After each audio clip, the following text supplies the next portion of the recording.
Poposohan kita. Tama ka dyan, Manang Aliyah.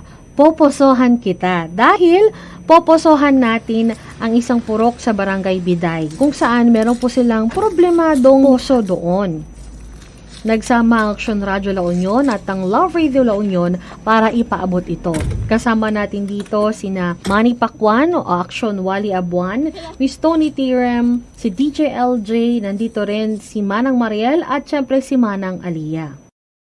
Ang kanilang lumang poso ay halos 10 taon na rin ang ginagamit pero nagkaroon na rin ng mga sira, nakailang remedyo na rin ito. Pati sa loob, maging sa labas nito, may mga tali, may welding at nahihirapan na rin syempreng maggamitin lalo kapag kinakailangan pang hintayin para maayos ang poso.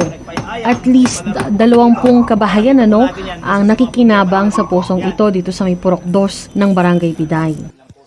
Ayan po, at nandito po tayo sa may Barangay Biday, Purok 2. Ayan, kasama po ang buong tropa ng Action Radio La Union at Love Radio La Union sa ating Operation Tulong Alang. Repair day taon naglireta. Dati ko nagalat-galutan, welding.